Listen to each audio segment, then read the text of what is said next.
All right, tonight, guys, we're going to take a look at this Alpiner 4 automatic. So this is sent in from Mimo at Mimo's Jewelry. And before I even get started, because I don't want to forget, if you're looking for an Alpina, excuse me, use ALPI25 in the discount code, and you'll get 25% off any of the Alpinas. So I'll put that information in the description too, and a link to Mimo's Jewelry. So big thanks to Mimo for sending this in.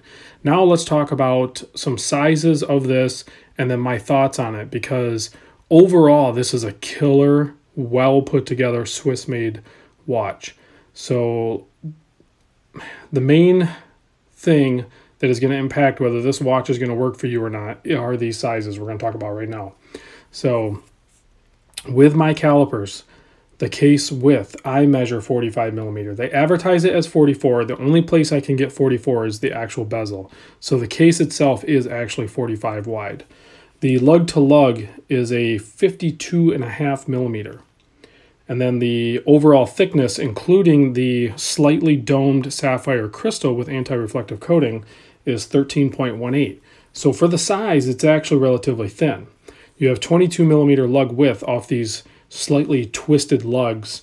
You can see they're very reminiscent, I think, of a lot of Omega out there, which I personally am a huge fan of. I wish more companies would do this lug design.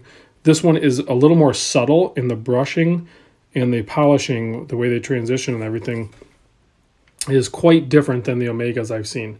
The finishing on this is more probably on par with like how Tudor does. So it's maybe just a step below Omega, but it's right up there. It is super good. Let's do some close-ups while we're talking about that, because we're already past the sizing now. So you can look at the coin edge on this thing is superb. The finishing, I mean, if you can look past some smudges and some dust, you can see is just super high quality. Really nice signed crown, screw-down crown, 100-meter water resist. This is a anti-magnetic, anti-shock, 100-meter stainless steel kind of a adventure type watch, I think, is the category it falls into. So I think personally it would kind of compete with a lot of other watches because for one, that handset and that blue dial is stunning. I think and then you guys know I'm a sucker for stainless steel inserts. And when they're done at such a high level as this, the fit and finish on this is perfect. For me, for my 7 1/4, and I'll give you a wrist shot here in a second, this is about as max as I could go. So I honestly can say if this watch was like a 40 or a 41 millimeter and then had closer to like a 48 millimeter lug to lug, and even being, even if it maintained its thickness of 13 millimeter, maybe even a touch less, this thing would blow so many watches out of the water at its price level. So you can look at the hang tag right here. There's the part number. And again, I'll put a link to this watch at Mimo's in the description. And you can see the price he has down is $13.95. So I think that's the retail price. Of course, you're going to get 25% off that. But if this watch was around 40 or 41 millimeter at $13.95, and then with or without the discount code, I would be all over this, because you can get this one with a bracelet too. This is a super nice strap they include with it if you want just the leather strap. So if you're just going to wear it on different straps and stuff and you don't want the bracelet, which I always recommend getting the bracelet, you could do that as well. But the bracelet one looks really good too. I didn't catch the price on it, but signed brushed hardware, pretty standard affair. The bezel action is solid and precise and bidirectional.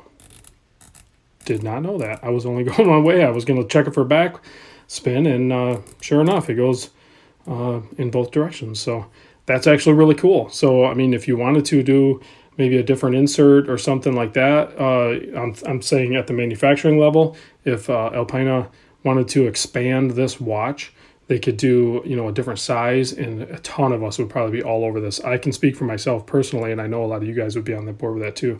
And then, of course, different bezel inserts or something. So this could be a killer model.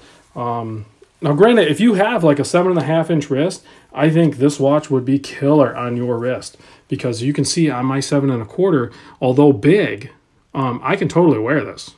You know, it would just have a lot of wrist presence. So, but for the price and for the quality that you're getting here, I think it's right on point. No doubt about it. So the movement, they call it the AL525. Now, earlier ones of this, I think they still called it the AL525, but they were using a slightly modified ETA 2824. So these newer ones are using a 26 jewel, basically same caliber. It's the SW200. So it's essentially the same as like a 2824, but I know they do a rotor change and they might do some other tweaking. I'm not really sure. I did not throw this on the time grapher. I fully expect that it runs, you know, well within spec. I've had zero problems with the SW200 movements. They're, I think, great performers. Easily right up there with 2824s.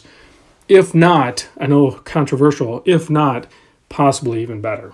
So, and I think most of you guys that have tried many different watches with the 2824 and the SW200 can agree with me.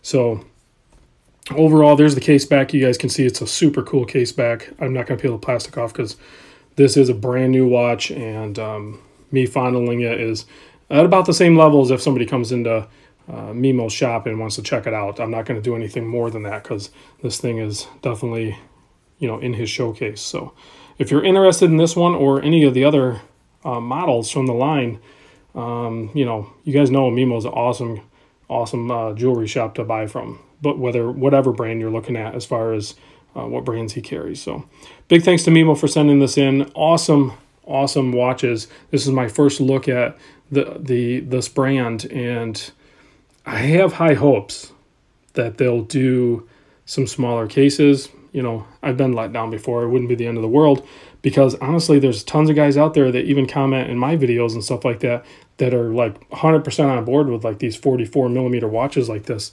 This is like the perfect size for them. So, you know, all of us guys with like, you know, the smaller wrist, I mean, mine's not. Mine's, I guess, 7.25. That's probably about average. But all you guys with like 6, you know, to 6.75 wrists that are hunting after like 38mm divers, you know, just as frustrated as you are at that level, there's probably a ton of guys that have a 7.5-inch wrist or larger that are frustrated because there's not really good high-value watches such as this. Well, here it is, guys. It's right here.